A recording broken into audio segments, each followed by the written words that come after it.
You're watching Pyro Media Network.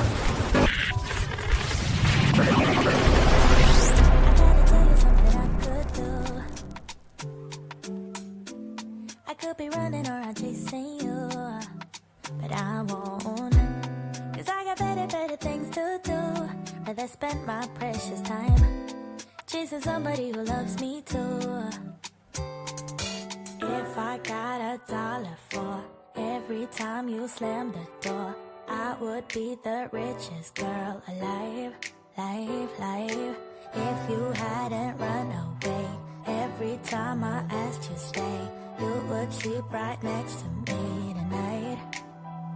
And you didn't know me, all you wanted was a game to play, and you couldn't handle that I had my ways.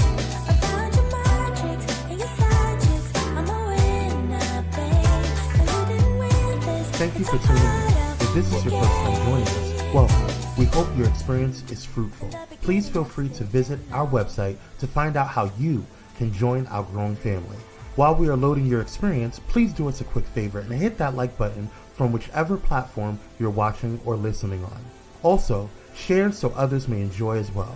And we hope you would consider hitting that subscribe or follow button so you can check out more of our amazing content. All right, let's start the show. Vick, Victorious! Vick, Victorious!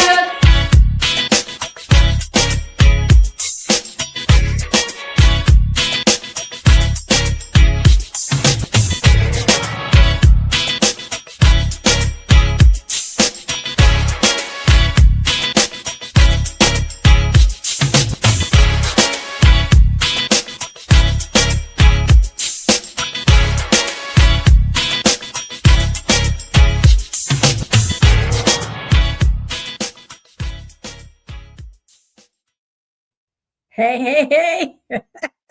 Happy Friday, Junior. Woo! We have finally made it to the end of the week. This is the first full week of the new year. So happy new year. I have a coworker. He's hilarious. I was like, happy new year. He was like, we gonna see. I don't know yet. And I'm like, you're right. We will reconvene and we will decide if this year is happy after all. We don't know. And then even earlier today, I was talking to someone about like New Year's resolutions or things that you want to do in the year. And somebody said, no, it's the year's turn to get itself together. We tired of working on ourselves. You year, get your life. And I'm like, so far, I don't think it's working out too well because we already got shenanigans. But let me back up. Hey, everybody. Happy Friday, Junior. I am Dr. Nicole D. Vick. This is, I was about to say Nicole D. Vick Live. Nope, this is Dr. VICKtorious. We explore the intersections of social justice, wellness, and what it means to show up fully human from a Black perspective, because as you can tell, I am Black. I'm your host, Dr. Nicole D. Vick. I'm going to say it again. In this episode, I'm sharing my current vision board. I think I've only done a couple of vision boards in my whole life. And this one is going to be different. It's on Canva. So no, I didn't pull no magazines out and cut out stuff. I didn't do all of that. But I have some categories that are different from, I think, what people typically put on their vision boards. We're going to walk through my vision board. Maybe it'll inspire you. I've actually seen some vision board events here in South LA, one at the South LA Cafe. Check them out on Instagram. I saw that they're having an event. I think it's this weekend or it's coming up really soon.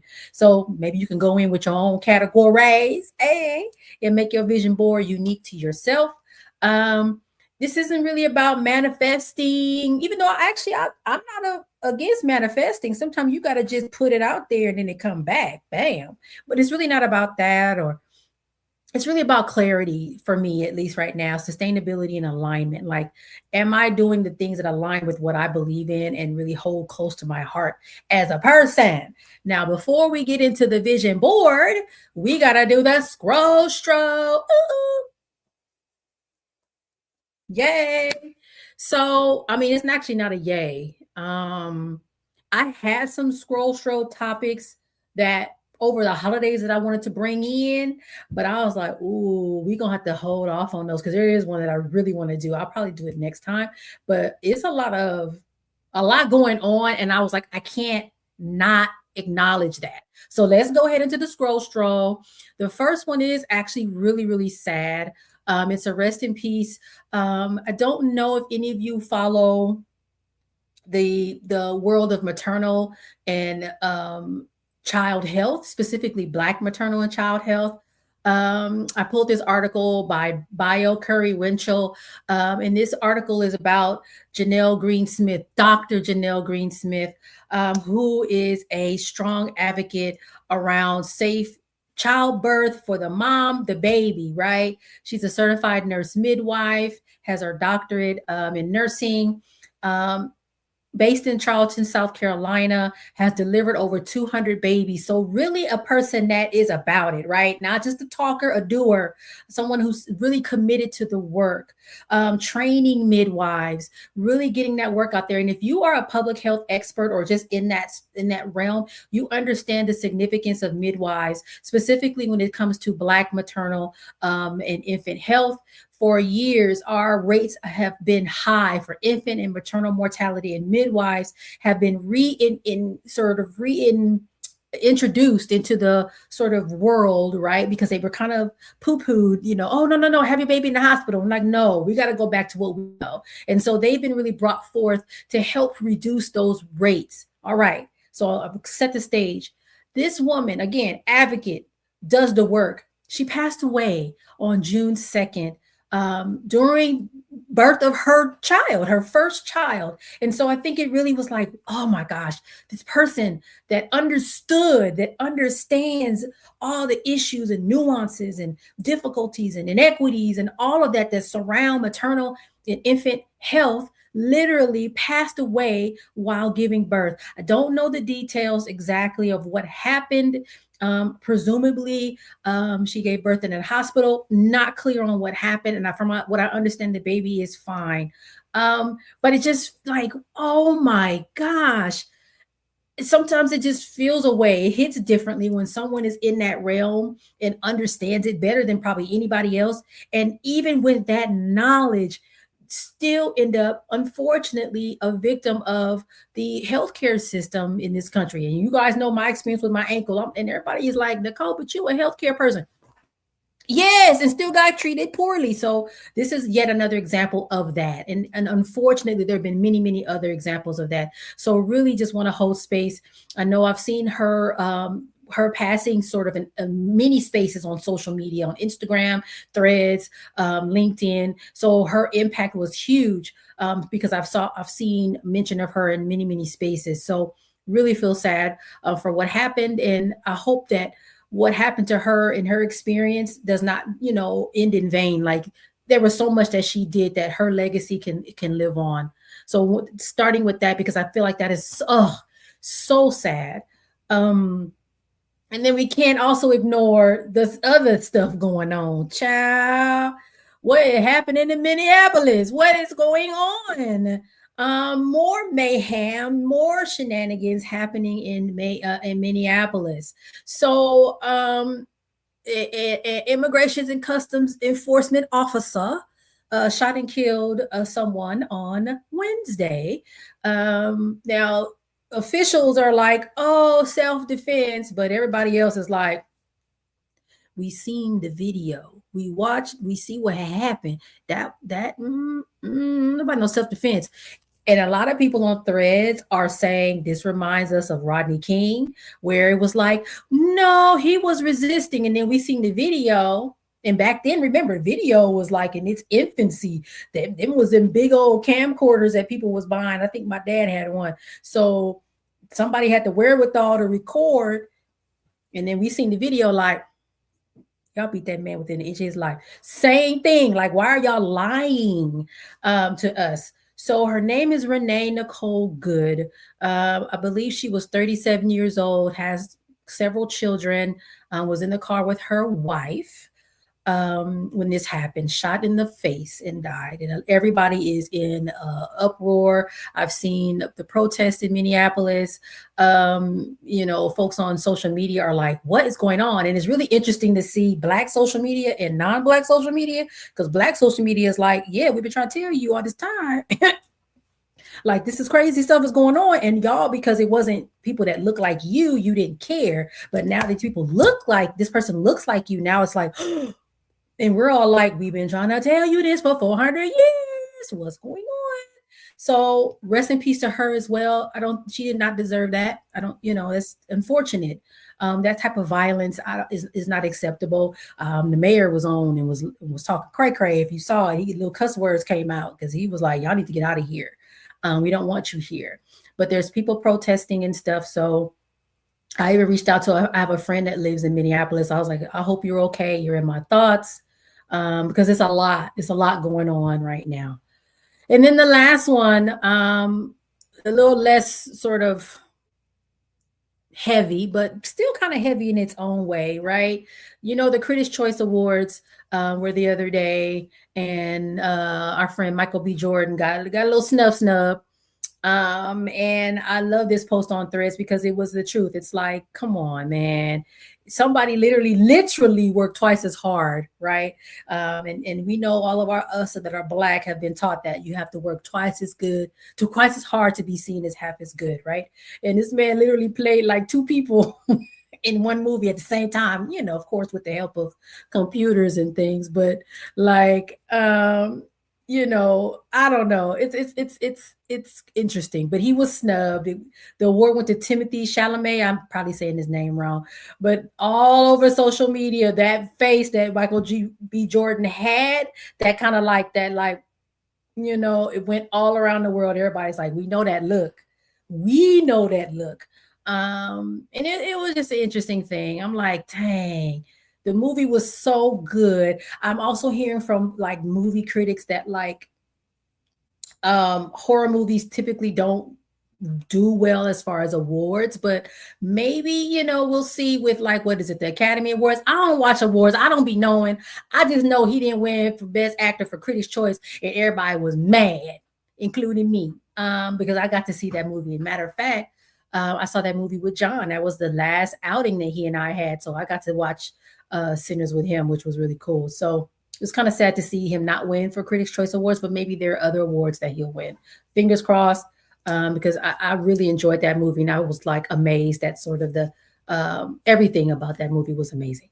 All right, we're gonna go to commercial, y'all, and then we're gonna come back and talk about this vision board. Y'all can see what I've been thinking about for 2026 for myself. And like I said, maybe it'll inspire you for your vision board. All right, we'll be back in a little bit.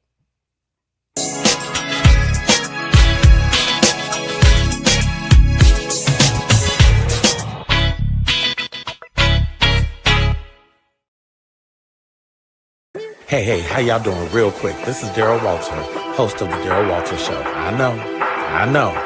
And you are watching Pyro Media Network.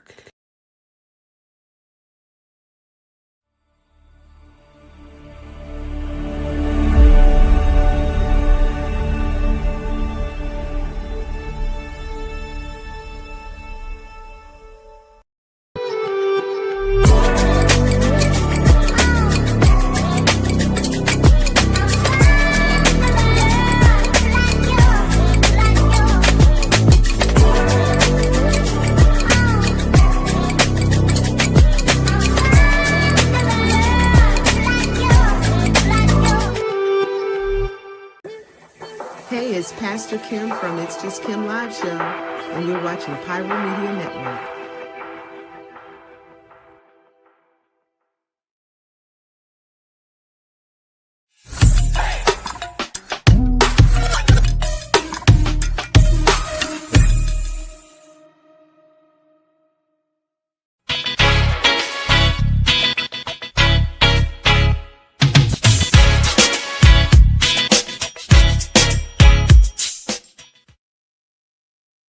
And we are back. Let's talk about these vision boards. So again, I don't think I've done many in my lifetime. I can remember one time I was on Crenshaw Boulevard. A friend of mine had a vision board party. So we was on Crenshaw in a little space and we were cutting up stuff and doing the thing.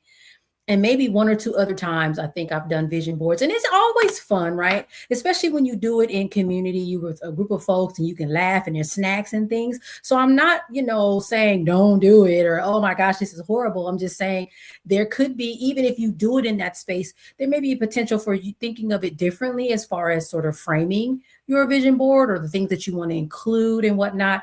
And so for me, it's never really been a thing like, oh my gosh, I must do this thing. But I also think it's really cool to reflect in some way. Maybe for some of you, it's journaling and you kind of jot down. Vision board to me is cool because it's like you get to cut out the pictures and, imagine and envision your life. But for me, this year, again, it wasn't about more or how, what else can I attain? It was more about clarity and kind of grounding myself in this space. So we're just going to jump into the board. So I have 4 categories on my vision board, and the producer is going to go ahead and put up the PowerPoint situational so we can go through them. See, I put mine in Canva, so it was they already had like templates, and I was like, I like this one. So I just used it and changed the year to 2026. They even had some in Spanish. I was like, go ahead, multicultural Canva. Got the multilingual, got the languages. Really, really, really cool. All right, next slide. This is kind of my little table of contents with the 4 categories: purpose and impact, health, healing and sustainability, voice, visibility and storytelling, and joy, ease, and boundaries. And so again, very different from maybe what you'd see in a traditional vision board. Maybe sometimes it's like personal, professional, and maybe health, or or maybe there's no categories and you just start putting stuff on that come to your mind that you want to accomplish and achieve. So I say, well, I'm going to focus on these categories. And let's go to the next slide. I feel like I'm in a meeting, a work meeting. Next slide, please. And so purpose and impact is really about why. Why am I doing what I do, period?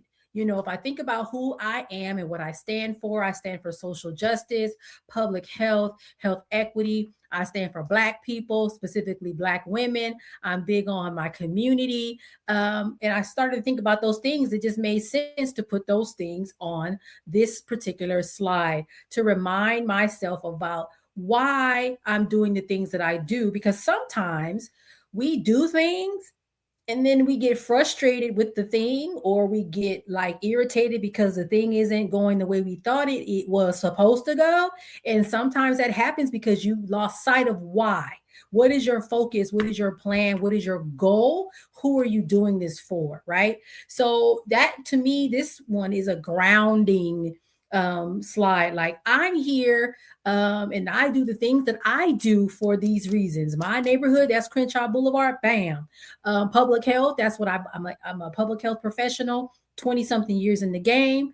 Boom, specifically the public health workforce, Black women, and social justice. And that's really it. And then I thought about it after the fact and I said, ooh, my bad. I should have put a picture of my daughter there because, of course, a lot of things that I do are for her. She is when I die, that's it. She's it. I don't have no other children.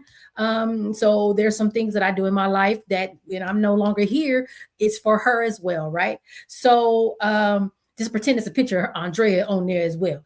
And so that could be a really good idea for you all as you do your vision board, to start with a slide like that, or carve out a little space on your poster board and put why, who you're doing this for, and then kind of go forward with everything else. So I think that was a really cool way to sort of set the stage for what's happening next.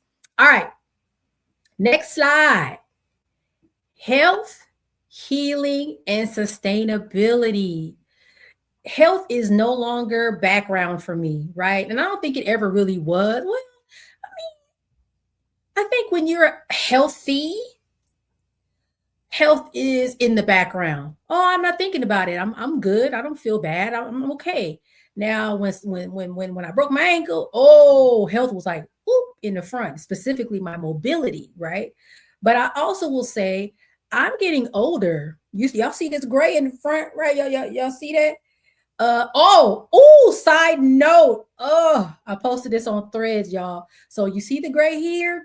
The other day I was putting drawing my eyebrows on because I'm old school Gen X. I'm gonna draw my eyebrows on, baby. It was a gray hair in my eyebrow. I said, somebody, y'all ain't told me nothing about no gray hair in the eyebrow.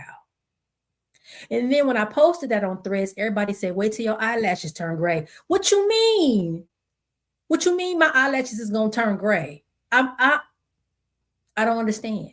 So anyway, I'm getting older. I'm getting closer to 50, right? So now health is becoming important to me.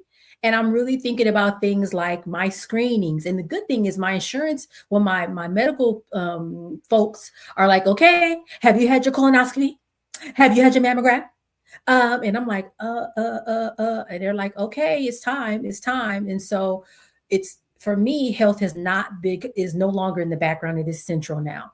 Making sure I'm healthy, my mobility, my exercise. So on that slide, you see a person walking. That's me learning how to regain my mobility.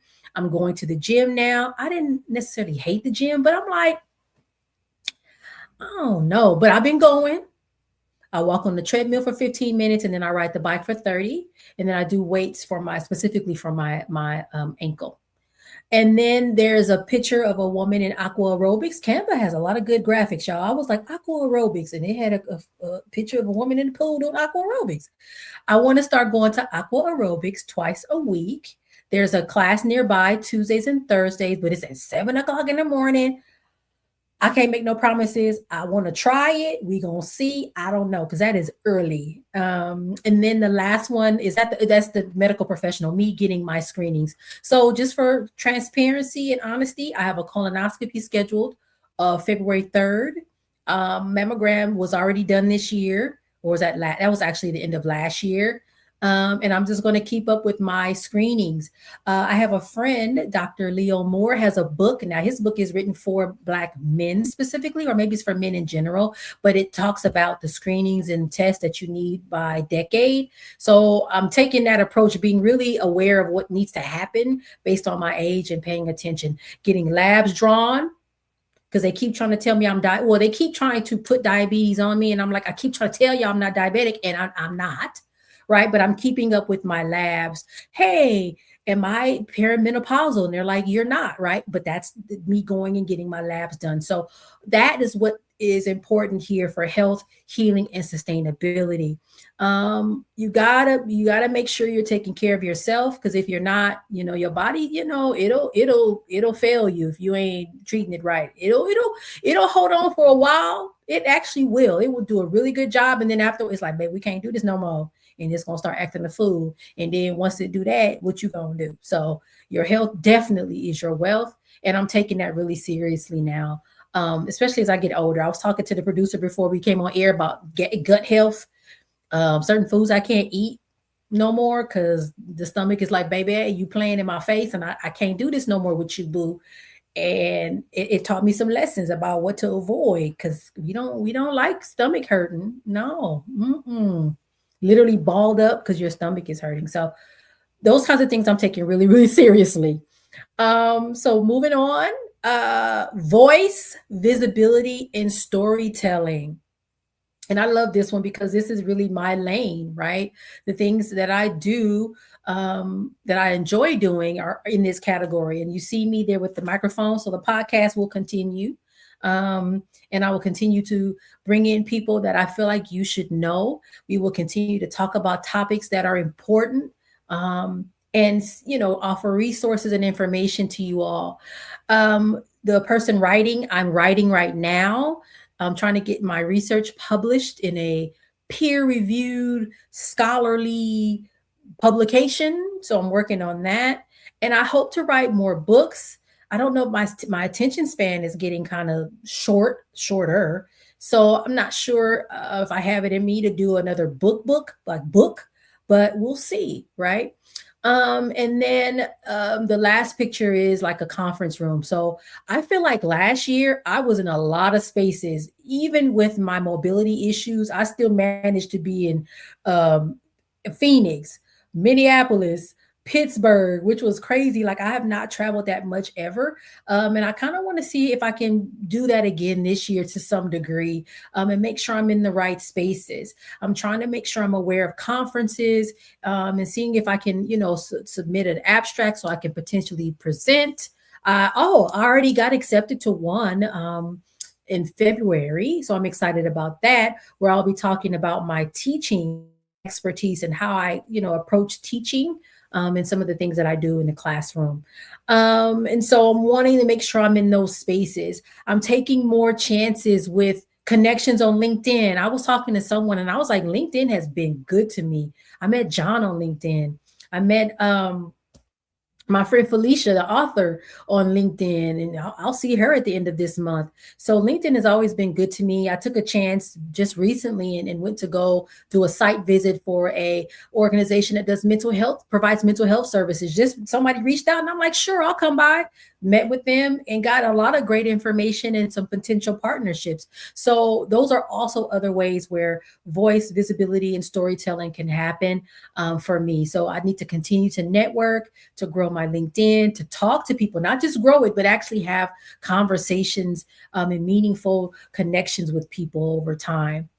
And then the last one, joy, ease, and boundaries. Ooh, boundaries. Some people don't like them boundaries, but you got to put them up. Joy is so important, especially now when there's so much happening. And I've said this before on this podcast. I feel like we and other oppressed people, like people that look like me, for some reason, we have figured out a way to remain joyful or to create joy despite, right? Joy despite what's happening. And I think it's really important to never let go of that. And so you see the picture of the fingernails, that's joy. Now I will say I don't post my nails much anymore. I think I posted on Insta story these particular nails. These are my New Year's nails. They're green for good luck. Hey, I don't post them much anymore. I don't know what happened. I can't say there was a thing that happened that told me to stop. I just, for some reason, just decided I didn't want to really do that anymore. But I still do my nails. So just don't get it twisted. The nails still get done. I just don't post them as much. But that's where I find joy in being creative, and being happy about that. And as far as boundaries go, boundaries help you to protect your joy. Hey, you're crossing the line. I'm not going to allow for that, right? So you create boundaries around yourself to protect yourself so that you're allowed to be joyful. So travel can be part of that. I'm a little worried about travel because I've seen stuff on social media where people are saying their passports have been reported as lost or stolen or something like that, and they don't find out until they're trying to get into the country they're going to, and they're turned away and they have to come back. So I feel like something is happening right now where we may not be able to travel internationally really soon. I'm just putting it out there. I've said this before, I think to my daughter or someone in passing. I'm like, we might not be able to leave, and that's a little scary. So travel might have to be local, going to see my daughter, doing some other things, and maybe planning, hopefully in the next year, 2027, actually being able to leave the country and do other things. Also, my money short, y'all. I ain't gonna lie. I ain't got no, I gotta save up for travel. So we'll see how that goes. And then the other thing I find joy in is food. But now I got to be careful because I can't eat everything no more. And I learned that lesson just right before Christmas with going to this pop-up, and my stomach didn't like some of the food that I was eating. So I have to learn to be careful, but still enjoy what I'm doing with my food. So that's my vision board. I think there's one more slide that really just talks about, listen, one day at a time, y'all. Sometimes for me it's 1 minute at a time, 1 hour at a time, because listen, when the weather's bad, my foot does not feel well. And I'm like, listen, it's literally one step at a time to get from here to there. And I just can't really worry about what else is going on, but just worry about what's in front of me and just take it a little bit at a time. But we will get there. And side note too, right before I came on air, I was watching an Insta story, and one of the song, I'm so glad trouble don't last always. And I'm like, let me not start crying, but it's like everything that's happening this year already on what the 8th day of the first month of the year. I'm like, oh, that goes back to that whole idea of joy, right? Like for us as Black people, I feel like we inherently know, like, yes, it's real crappy and stank right now, but it's not going to always be that way. And a lot of times we have to also create our own joy and create our own sort of future thinking, right? Forward thinking, even in despite of what's happening right now. So the vision board can help with that too, right? We oftentimes don't see ourselves in the future. But I will never forget that quote from old girl off of Living Single. Erica, is her name Erica? Child, y'all know what I'm talking about. Where she said the past is hurtful, right? The present is precarious, but the future is free. The vision board is that freedom, right? So I don't know. In a way, it's a January, New Year's resolution thing, but for us, symbolically, can also mean how we see ourselves in the future and the sense of freedom for us. So think about that as you do your vision board. And we're gonna go up to another commercial break, and then we will close out. See you in a bit.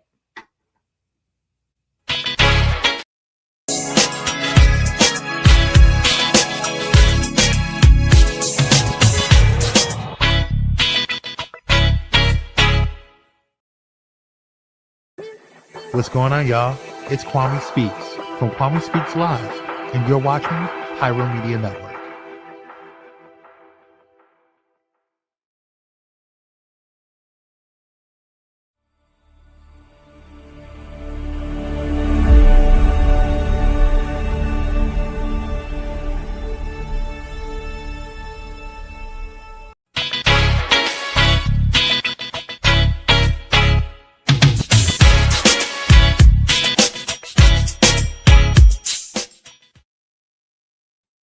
And we are back talking about vision boards and all the good things.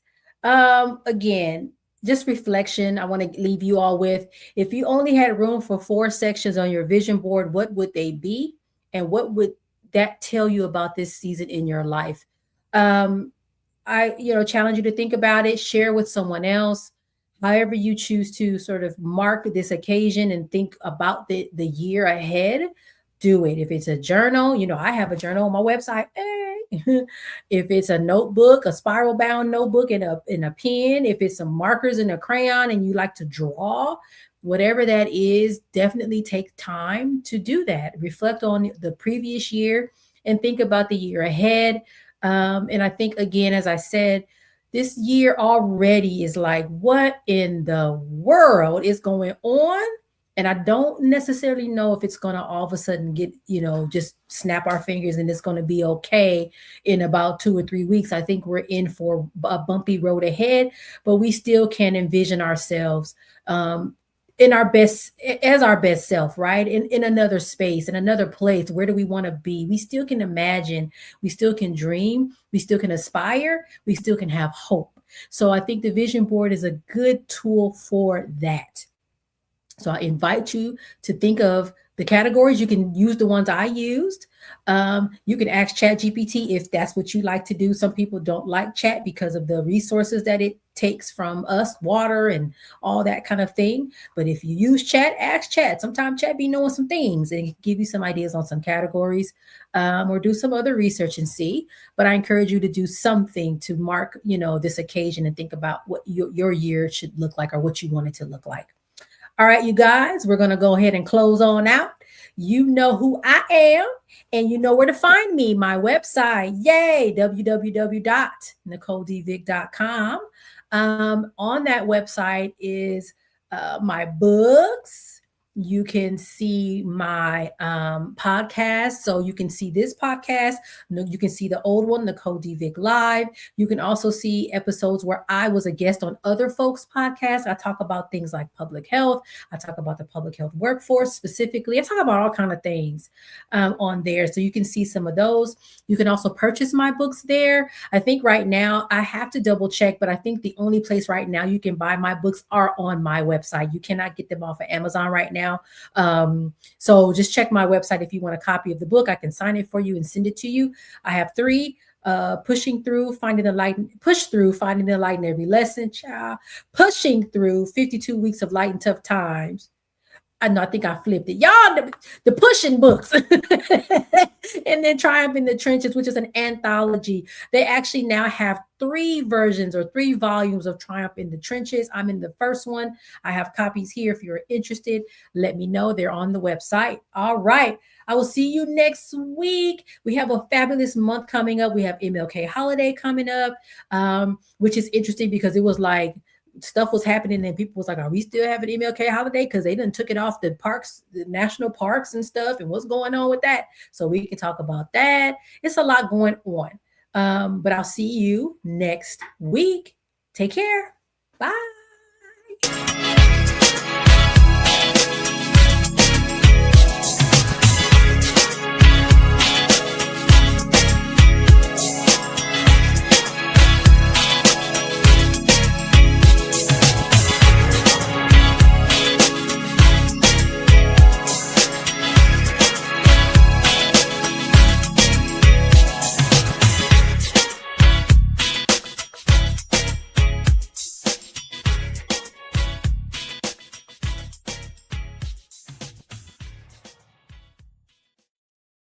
Thank you for watching Pyro Media Network. For more information, please visit pyromedianetwork.com.